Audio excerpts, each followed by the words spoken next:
Hello दोस्तों, आप सभी को वेलकम है आपके अपने यूट्यूब चैनल अलर्टेक स्टडी में। दोस्तों, आज हम लोग रेलवे ग्रुप डी को होने वाले एग्जाम को लेकर कुछ महत्वपूर्ण जिक्र जिस प्रश्न देखने जा रहे हैं। दोस्तों, जो पिछले बार के हर एक शिफ्ट में रेलवे ग्रुप डी के होने वाले एग्जाम में पूछा गया था, तो आज जो पिछले लेक्चर को दोस्तों शुरू से लेकर लास्ट देखते हैं। तो इस बार के भी रेलवे ग्रुप डी के होने वाले एग्जाम में इस 2 से 3 प्रश्न देखने को मिल जाएगा दोस्तों। और हाँ दोस्तों, आज जो आप इस चैनल पर नए हैं तो प्लीज़ चैनल को सब्सक्राइब करना भूलो, क्योंकि हाँ दोस्तों बहुत ही मेहनत से इतना कंटेंट बनाने में बहुत मेहनत लगता है दोस्तों। और डेली इस चैनल पर नया नया वीडियो आता रहता है, तो प्लीज़ चैनल को सब्सक्राइब करें एंड फॉलो करें दोस्तों। तो चलिए वीडियो को शेयर करते हैं। तो आपका पहला प्रश्न हो जाएगा दोस्तों, परमाणु संलयन प्रतिक्रियाएं स्वचालित रूप से होती है दोस्तों। तो परमाणु संलयन प्रतिक्रियाएं जो है ना स्वचालित रूप से सूर्य में होते हैं। आपका अगला प्रश्न हो जाएगा, प्रजनन की प्रक्रिया के दौरान उत्पन्न होने वाली भिन्नताएं डॉट डॉट हो सकती है दोस्तों। प्रजनन की प्रतिक्रिया के दौरान उत्पन्न होने वाली भिन्नताएं डॉट डॉट हो सकती है दोस्तों। तो प्रजनन के दौरान जो है ना उत्पन्न होने वाली भिन्नताएं जो है वंशागत है दोस्तों। सही उत्तर हो जाएगा वंशागत। आपका अगला प्रश्न हो जाएगा, अमोनिया में नाइट्रोजन की संयोजकता होती है दोस्तों। तो अमोनिया में नाइट्रोजन की संयोजकता होती है 3, क्योंकि जो है दोस्तों NH3 अमोनिया का रासायनिक सूत्र होती है। तो इसमें जो है ना नाइट्रोजन की संयोजकता 3 है दोस्तों, हाइड्रोजन। आपका अगला प्रश्न हो जाएगा, किसी वस्तु की गतिज ऊर्जा और स्थितिज ऊर्जा को एक साथ क्या कहा जाता है। तो किसी वस्तु के गतिज ऊर्जा और स्थितिज ऊर्जा को एक साथ जो है ना यांत्रिक ऊर्जा कहते हैं दोस्तों, यांत्रिक ऊर्जा कहा जाता है। आपका अगला प्रश्न हो जाएगा, जब सिल्वर क्लोराइड को सूर्य के प्रकाश में रखा जाता है तो यह किसके बनने के कारण भूरे रंग का हो जाता है दोस्तों। जब सिल्वर क्लोराइड को सूर्य के प्रकाश में रखा जाता है तो किससे बनने के कारण यह भूरे रंग का हो जाता है दोस्तों। तो जो है ना सिल्वर धातु के बनने के कारण जो है ना सिल्वर धातु के कारण यह भूरे रंग का हो जाता है। अगला प्रश्न हो जाएगा, निश्वासन डॉट डॉट द्वारा होता है दोस्तों। तो निश्वासन जो है ना फेफड़े की अवस्थिति द्वारा होती है। फेफड़े की अवस्थिति द्वारा होती है दोस्तों निश्वासन। आपका अगला प्रश्न हो जाएगा, आयरन के वायु की उपस्थिति में जलने पर किसका निर्माण होता है दोस्तों। तो आयरन को वायु की स्थिति में जलाने पर जो है ना Fe2O3 का निर्माण होता है। आपका अगला प्रश्न हो जाएगा, एल कक्ष में रखे जा सकने वाले इलेक्ट्रॉनों की संख्या कितनी होती है। तो एल कक्ष में रखे जाने वाले इलेक्ट्रॉनों की संख्या होती है दोस्तों 8, क्योंकि L2 8 होती है दोस्तों। आपका अगला प्रश्न हो जाएगा, आभासी और सीधा छवि के लिए दर्पण का आवर्धन क्या होना चाहिए। तो आभासी एवं सीधी छवि के लिए जो है ना दर्पण की आवर्धन धनात्मक होनी चाहिए दोस्तों। आपका अगला प्रश्न हो जाएगा, डॉट डॉट ऑक्साइड अम्लों के साथ साथ क्षारों के साथ भी अभिक्रिया करते हैं दोस्तों। तो उभयधर्मी ऑक्साइड ऐसे ऑक्साइड है जो अम्लों के साथ साथ जो है ना क्षारों के साथ भी अभिक्रिया कर सकते हैं। उभयधर्मी ऑक्साइड कहलाता है दोस्तों, दोनों से करता है। आपका अगला प्रश्न हो जाएगा, बल द्वारा किया गया कार्य घनात्मक होता है जब जो है ना विस्थापन बल की दिशा में होता है तब। जब विस्थापन बल की दिशा में होता है दोस्तों तब जो है ना बल द्वारा किया गया कार्य घनात्मक होती है। आपका अगला प्रश्न हो जाएगा, डॉट डॉट वर्ग की प्राणियों में श्वसन गलफड़ों अथवा फेफड़ों द्वारा होती है दोस्तों।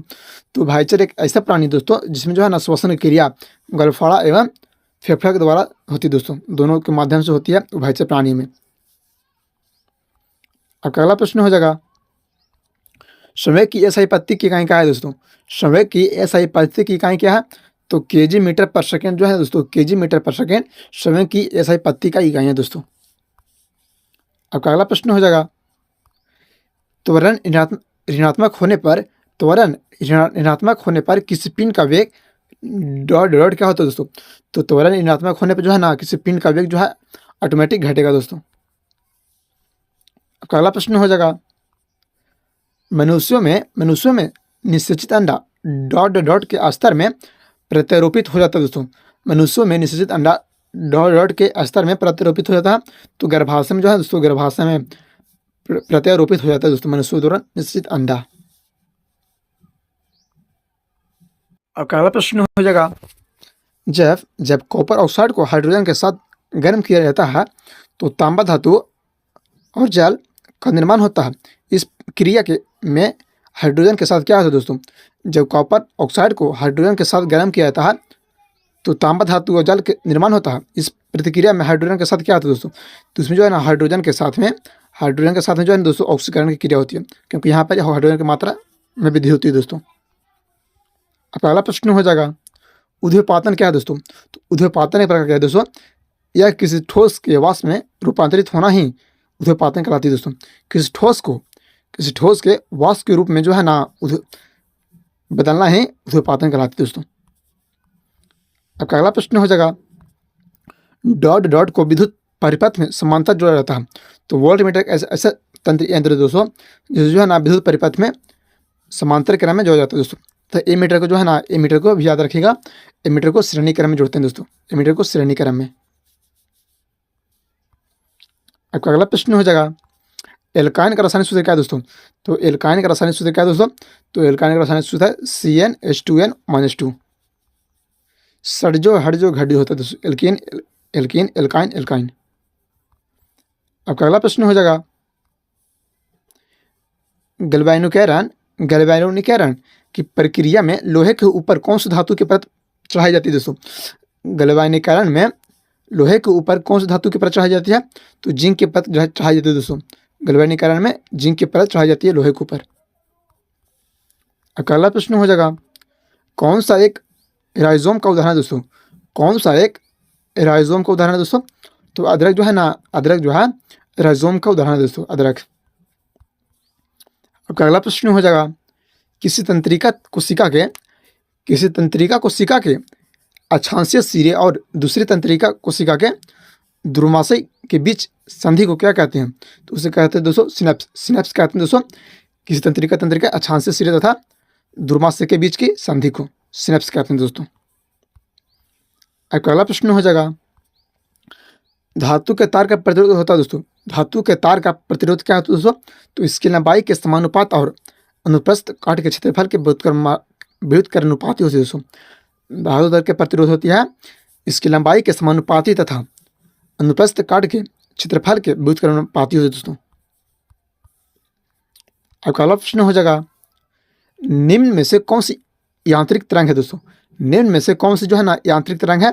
तो यांत्रिक तरंग है दोस्तों ध्वनि तरंग। ध्वनि तरंग की कैसी तरंग है दोस्तों? जिसे बोलते हैं यांत्रिक तरंग बोलते हैं दोस्तों। अब अगला प्रश्न हो जाएगा, निम्नलिखित में से कौन गैर ध्रुवीय संयोजक बंध दर्शाता है दोस्तों? निम्नलिखित में से कौन जो है ना गैर ध्रुवीय संयोजक बंध दर्शाता है? तो क्लोरीन अणु एक ऐसा अणु है दोस्तों जो है ना ध्रुवीय सहसंयोजक बंध दर्शाता है। अब अगला प्रश्न हो जाएगा, बल की इकाई क्या है दोस्तों? तो बल की इकाई जो है ना न्यूटन होता है दोस्तों। बल की इकाई न्यूटन होता है, आप लोग को पता ही होगा। अब अगला प्रश्न हो जाएगा, किसी समूह के पौधे को आमतौर पर शैवाल कहा जाता है। तो थैलोफाइटा एक ऐसा पौधा दोस्तों, थैलोफाइटा एक ऐसा पौधा जिसे जो है ना आमतौर पर शैवाल भी कहते हैं दोस्तों, थैलोफाइटा को। अब अगला प्रश्न हो जाएगा, न्यूलैंड्स के तालिका में डॉट डॉट को हाइड्रोजन के साथ रखा गया दोस्तों। तो कार्बन मोनोऑक्साइड तथा निकोल को जो है ना को हाइड्रोजन के साथ रखा गया दोस्तों। अब अगला प्रश्न हो जाएगा, निम्नलिखित में से किस कोशिका का प्रोटीन फैक्ट्री कहा है दोस्तों? तो राइबोसोम को जो है ना कोशिका का प्रोटीन फैक्ट्री कहते हैं दोस्तों, राइबोसोम को। अब अगला प्रश्न हो जाएगा, पृथ्वी पर पाए जाने वाला ऑक्सीजन छोड़ने वाले प्रथम प्रकाश संश्लेषण जीव कौन से थे दोस्तों? तो थे साइनोबैक्टीरिया कैसे जीव हैं दोस्तों जो है ना प्रथम बार ऑक्सीजन छोड़ने वाला प्रथम प्रकाश संश्लेषण के जीव कहलाते हैं। अब अगला प्रश्न हो जाएगा, आधुनिक आवर्त के निम्नलिखित समूहों में से किस में नोबेल गैस को रखा गया? तो समूह 18 में जो है दोस्तों ग्रुप 18 में नोबेल गैस के समूह को रखा गया दोस्तों। अब अगला प्रश्न हो जाएगा, अंतर्राष्ट्रीय मात्रक प्रणाली के अनुसार विद्युत धारा की इकाई क्या है दोस्तों? अंतर्राष्ट्रीय मात्रक प्रणाली के अनुसार जो है ना विद्युत धारा की इकाई एम्पियर है। अब अगला प्रश्न हो जाएगा, डॉट डॉट कोशिका विभाजन से संबंधित दोस्तों। तो साइटोकाइनिन जो है ना, साइटोकाइनिन एक प्रकार का ऐसा प्रक्रिया है जो कोशिका विभाजन के संबंधित है। अब अगला प्रश्न हो जाएगा, ध्वनि की पिच किस पर निर्भर करता है? तो ध्वनि की पिच जो है दोस्तों आवृत्ति पर निर्भर करती है, फ्रीक्वेंसी पर डिपेंड करता है ध्वनि की पिच। और हाँ दोस्तों, एक बात आप लोगों को और बताना चाहते हैं, अगर जो भी चैनल पर नया प्लीज चैनल सब्सक्राइब करना भूले, क्योंकि हाँ दोस्तों इस कंटेंट को बनाने में बहुत ज़्यादा मेहनत लगता है दोस्तों। तो आप अगर सपोर्ट करिएगा तो ऐसे ही कंटेंट जो है ना बार बार आते रहते हैं दोस्तों। तो वीडियो देखने के लिए थैंक यू, धन्यवाद।